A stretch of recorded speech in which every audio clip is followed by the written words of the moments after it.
As terciárias, como que elas são? As terciárias, nós temos sempre a mistura. Por exemplo, eu sou o verde. O verde, ele é formado de amarelo e azul. Então, o verde, para eu formar uma terciária, eu preciso usar o verde mais o pai ou a mãe. Eu costumo dizer assim, que a secundária ela é formada ali pelo, o pai e a mãe, o azul e o amarelo, certo? Para formar o verde. Então, eu preciso pegar assim, o filhinho, que é o verde mais a mãe, o filhinho mais o pai, ok? Então, verde mais amarelo e verde mais azul. Então, a terciária é a mistura de da primária mais a secundária, ou a secundária mais a primária que a formou, tá ok? Então, é a secundária mais uma primária que a formou. Então, se eu sou verde, é o verde mais o amarelo. Pronto, já formei uma terciária. Agora, verde mais azul. Pronto, formei a segunda secundária, tá ok? Terciária. Eita, nós, agora fui eu. Beleza? Agora, terciária, tá bom? Pra gente poder ir para as cores complementares. Então, lembrando mais uma vez, que agora que a gente sabe quem é primária, a gente sabe quem são as secundárias, agora eu preciso criar quem? Eu preciso criar as terciárias. Então, eu tenho a opção aqui de usar o verde, vamos lá, bem na prática, o verde, tá? Mais o amarelo, então tem o verde amarelado. O verde mais o azul, eu tenho um verde escuro. Esse vai ser um verde mais claro e esse vai ser um verde mais escuro. Então, essa é a secundária. Vamos olhar aqui, essa é a primária, azul e amarelo, certo? Azul e amarelo. Então, eu formei quem? Eu formei o verde, secundária. Agora, eu vou pegar essa secundária com essa primária. Formei a terciária. Pego essa secundária mais essa primária. Formei essa terciária. Lembrando que terciárias são duas. Secundária, uma. Primária, também, aqui, se a gente for olhar, são um total de 3, tá? 1, 2, 3. Então, nós temos 3 primárias, 3 secundárias e 6 terciárias, tá bom? Então, quando a gente forma aqui, eu já tenho 2 terciárias a partir de uma cor. 2 terciárias a partir de uma cor, ou seja, dessa secundária mais essa primária, essa secundária mais essa primária, ok? Agora acho que vai ficar bem fácil. Como eu falei, tem pessoas que são visuais. Se você é visual, tem uma grande vantagem. Quando você usa isso daqui, você aprende. Ai, gente, não faz sentido nenhum. Isso aí não é a vida real. É a vida real, sim, na parte aplicada. Uma coisa é a gente falar de precursores da cor, a falar de acopladores, falar de formação de coloração dentro do fio de cabelo, falar de retocorantes, que a gente está falando da parte da formação química, que não é o que a gente atua, mas a gente precisa saber sim, com certeza. Mas a parte prática das misturas que a gente faz é outra história. Então, até eu também recebi uma mensagem assim, Gra, olha, nossa, porque as pessoas estão martelando na questão da matemática. Aí é que tá. Eu digo que grande parte das pessoas que falam do conceito da matemática, elas não passam a vida usando a própria regra ou o próprio método. Porque quando o método é bom, tu não compra nada. Tu compra umas bases e corretor e você cria tudo. Agora, muita gente me perguntou a respeito disso. Eu vou falar mais lá pra frente. Mas só pra gente poder entender um exemplo, deixa eu colocar aqui, Cris colocou do círculo cromático, né? Pra quem... aqui fixar comentário. Para quem está perguntando aí do círculo. Se eu, por exemplo, precisasse formar a cor 6, supostamente eu teria que usar 6, depois 7, 8, 9, 10, 11, 5 gramas de cinza, caso eu quisesse uma cor 6.1. Gente, 6.1 com 5 gramas de cinza. Uau, você ia chumbar legal esse cabelo. Chumbar legal, dependendo da coloração, dependendo do corretor, ia ser pior do que você imagina. Se fosse um caso de correção, ainda vai lá, porque até 5 gramas é o permissível, vamos dizer assim, é o que a gente acredita que vai muito bem. Mas passou disso, gente, não rola. Então, regras são como a gente estuda em matemática, como a gente estuda quando nós estamos ali na 7ª série, que acho que é o pior momento assim da matemática. Na 3ª série já começa um pouquinho, mas para quem já está sendo o primeiro, segundo, mas na 7ª o negócio fica difícil mesmo na escola.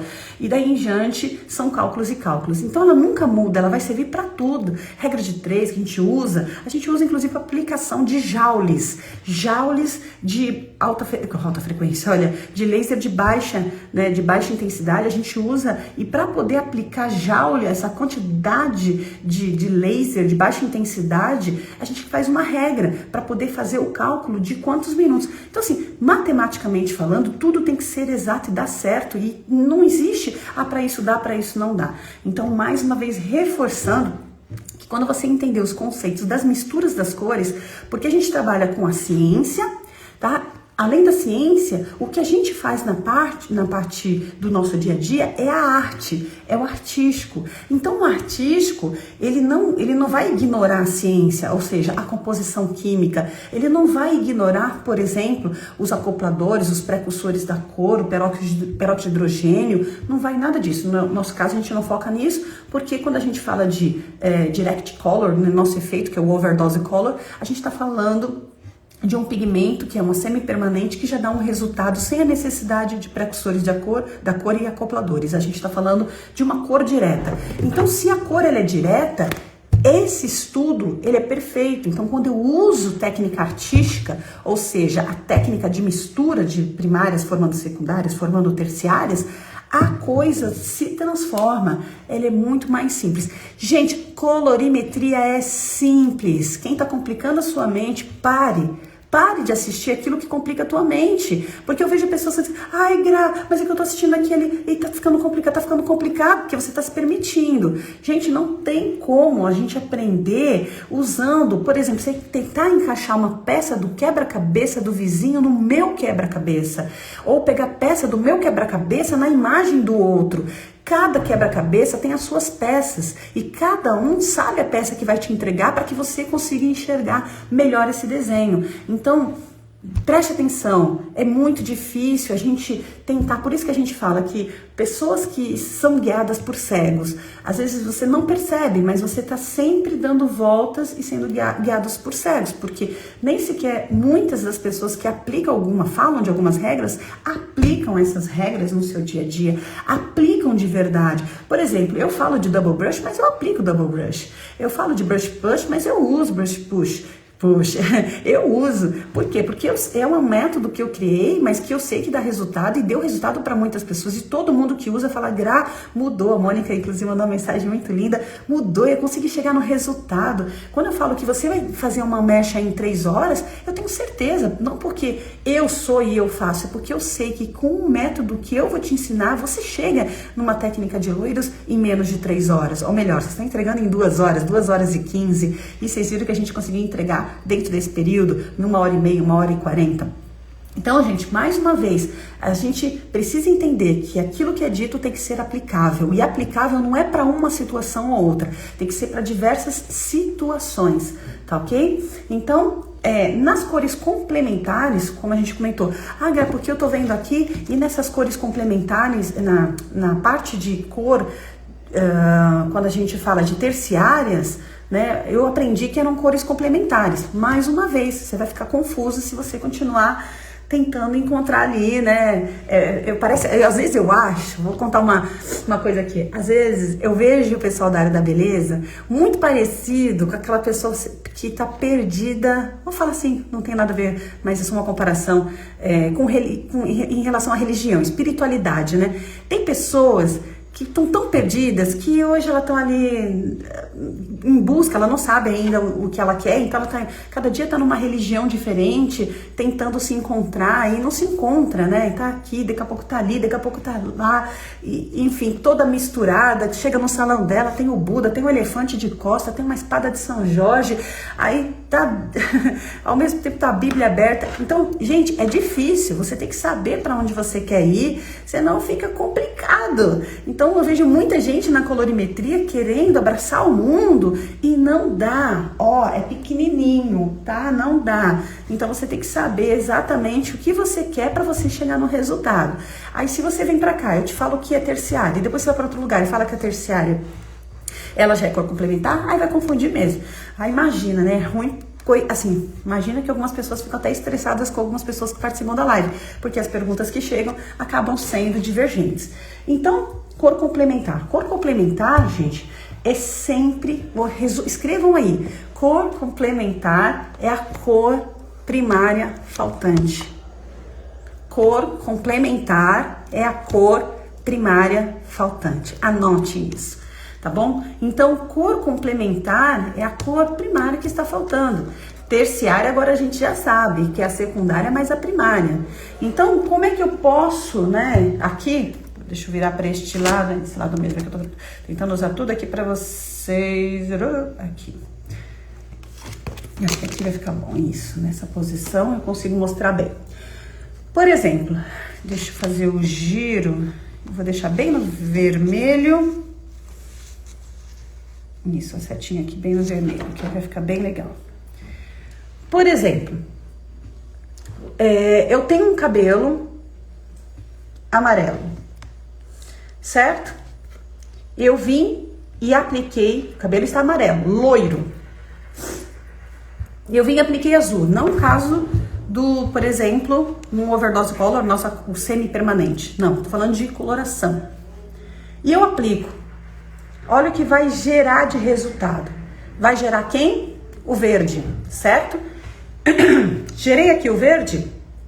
Quem é a cor complementar que vai corrigir esse efeito do verde? O cabelo está amarelo. Eu apliquei, deixa eu ver só. Ah, o amarelo tá bem escondidinho aqui. Tá? Tá bem escondidinho. Então tá aqui o amarelo. Deixa eu ver se eu não tirei do lugar. Não, não tirei. Tá? O cabelo tá amarelo. A gente aplicou aqui um pouquinho de azul, aplicou azul, acabou gerando verde. A cor complementar do verde é o vermelho. Só um pouquinho, deixa eu dar uma bolinha d'água. A cor complementar do verde é o vermelho. Então, o que significa isso? Que eu tenho amarelo, que eu tenho azul. Primária, primária. E quem é que está faltando? Vermelho. Então, quando eu junto azul, amarelo e vermelho, eu fiz o processo de complementação, ou seja, o uso da cor complementar para fazer o processo de neutralização. Então, gente, cor complementar não tem nada a ver com cor terciária. Por favor, gente. Eu não sei, eu acredito assim que... Eu digo uma coisa para vocês, todas as pessoas que estão ensinando têm boas intenções. Sempre tem boas intenções. Elas estão querendo mostrar o seu melhor, dar o seu melhor, estão querendo contribuir. Todo mundo, né? Você vê que tem aquele desejo de fazer algo. Isso é lindo, mas você precisa saber de onde vêm as fontes das informações, porque senão você emperra. E colorimetria é fácil. É delicioso, viu? Que loiro também eu falo que é fácil, né? Penteado, quem tá aí sabe que eu falo que é fácil. Pentear em 1 minuto, pentear em 2 minutos, em 5 minutos. E as pessoas que eu prometi que iam pentear estão penteando. Estão penteando, mas sabe por quê? Porque precisa ter um método. E método tem que ser aplicado e dar resultado. Não pode dar resultado só pra mim, não pode dar resultado só pra Maria ou pra Antônia. Tem que dar resultado pra todo mundo. Entendeu? Então, é preciso identificar isso, qual método de verdade que está sendo usado. É a gente juntar a cor primária faltante, a gente está faltando alguém. Por que deu verde? Deu verde porque está faltando uma cor primária. E aí eu consigo chegar vamos dizer assim, no marrom. Então, a cor complementar do verde é o marrom. Então, isso não serve só para essa cor. Vamos lá, vamos passar para um outro caso aqui de uma cor primária. Vamos falar da questão do laranja, que é muito comum. Mas, quando vocês estiverem usando, trabalhando com semi-permanente, né, que é o que a gente vai mostrar para vocês na prática dos coloridos, do mundo dos coloridos, você precisa saber das cores complementares. Sabe por quê? Porque se você não souber das cores complementares, você vai estragar um cabelo. você vai errar feio, porque a partir do momento que você encostar 3 primárias, você perde. Ai, gente, que delícia, me veio um insight show de bola aqui. Vou aproveitar aqui fazendo essa bandejinha. Pena que esse azul aqui é muito forte, que eu tô usando, né? Azul. Aí eu venho aqui, vou fazer ele... tem um papel higiênico só pra me ajudar aqui. Vou mostrar pra vocês, tá? Então, vamos lá. Aqui eu coloquei o azul, né? Então, deixa eu espalhar aqui o azul em cima. Aí, depois, eu vim aqui e entramos com o vermelho, certo? Formou o violeta. Aqui a gente formou o violeta. Depois, eu posso descer... E que esse com vermelho e esse azul não vai muito bem, não. Então, depois eu posso descer e ir... Deixa eu colocar mais um papelzinho. E ir com o vermelho descendo, tá? Vou misturando esse violeta. Dá pra ver? Dá, né, galera? Se não der muito bem, porque eu tô com uma roupa escura embaixo hoje aqui. Aí eu venho e desço com o vermelho. Do vermelho... Vamos supor que eu venha e desça agora com amarelo, tá? Desci com amarelo. Acho que eu vou precisar de mais, mas... já vou te dar isso aqui antes que eu faça mais meleca. E vou descer aqui com amarelo. Então, foi azul com vermelho, certo? Aí eu venho aqui e vou descer com amarelo. Já vou formando aqui o laranja. Aí eu vou descer um pouco mais. Formei o laranja, certo? E aqui eu venho e continuo com amarelo. Já vou formando um laranja mais claro, mais claro. Ok, então eu fiz uma escala que deu certo. Beleza? Poderia até começar aqui no violeta, não precisava nem começar no azul, mas essa é uma escala muito bonita. Só que tem um detalhe. Aqui, em nenhum momento, eu fiz mistura de 3 cores primárias. Ou seja, não complementei. Complementar a cor é você trazer para um neutro, é você trazer para o marrom. E muitas pessoas estão trazendo para o marrom e criando um risco, uma tarja, o que torna feio. Então, se eu em algum momento, agora eu vou fazer do lado um erro bastante comum. Por exemplo, eu vou colocar, deixa eu ver aqui, vou começar no amarelo, tá? Eu vejo aí, muitas pessoas acabam ficando perdidas em muitos pontos de vista aí por conta dessa situação. Então, olha só. Então, eu comecei para o amarelo, decidi agora ir para, né, o amarelo com o vermelho, e eu formei um laranja. Só que é o seguinte, se agora eu já entrar com o azul... Porque ali tem um resíduo do amarelo e do vermelho. Eu já cometo um erro. Por quê? Porque na hora que eu fizer isso daqui, né, eu já começo a ter na conexão dessa cor, uma cor indesejada. Ou seja, aqui, que era para formar uma escala, forma um marrom. Porque eu tenho azul... Eu tenho o vermelho e eu tenho o amarelo, porque aqui eu ainda não tinha feito o distanciamento da cor primária, de uma cor primária para outra primária. Eu tinha 3 primárias na mesma região. E aí eu começo a gerar uma cor, por exemplo, que não vai ficar bonito. Ela vai ter um efeito meio amarronzado. E aí já perdeu o efeito daquele colorido impactante. É o que a gente mais tem visto. Gente, não tô falando só no Brasil, não. Eu olho muitos posts americanos, canadenses, russos, pessoal de toda parte que também trabalha nessa área de coloridos. E o que eu vejo? Muitas pessoas fazendo linhas e conexões que se complementam. E tudo que se complementam se anulam. Tudo que complementa, anula. Anular é trazer, olha só, anular é trazer para o marrom. Então, eu não posso ter um marrom no meio de um colorido. Então, a cor complementar que a gente vai usar, ela precisa ser num caso, por exemplo, de um colorido, mas com coloração oxidativa. Com o efeito que a gente quer, que é fazer os coloridos, fazer rainbow hair, fazer cabelos, por exemplo, sei lá, escala de cor, degradê de cor, a gente já não pode trabalhar com o sistema complementar, tá? O sistema complementar, ele tá fora do nosso script. Então, e a gente não... Terciária vai trabalhar? Olha só a diferença, porque falaram que complementar e terciária é a mesma coisa. Não. Por quê? Porque se eu estou falando de verde, eu estou falando de uma escala de verde. Então, terciária, aqui olha, eu tenho verde, certo? E aqui é terciária. Então, terciária não tem nada a ver com marrom que é a cor complementar. Outra história, tá? E a regra, e outra coisa mais importante, quando a gente fala de regra, a gente está falando de algo que funciona Brasil, Estados Unidos, Canadá, Rússia, Europa toda. Então eu não posso ter uma regra que só sirva num único lugar, só serve na minha cabeça, só serve dentro do meu salão, só serve... Não, regras têm que servir mundialmente, para todas as pessoas. Se eu já tenho o verde, então eu já não posso colocar o vermelho, porque aí eu faço a cor complementar. Muito bem, se eu já tenho o violeta, eu já não posso entrar com o amarelo, porque o violeta é formado de azul e vermelho, e se eu colocar o amarelo, eu já tenho o processo de neutralização. Por isso que algumas pessoas tentam fazer um violeta. Talvez você já tenha visto cabelos coloridos assim. Eu já vi cabelos coloridos assim. Amarelo com violeta e não dá certo. A pessoa usar um violeta e depois vir com amarelo. Ou vir com amarelo e as pontas violeta. Não dá certo.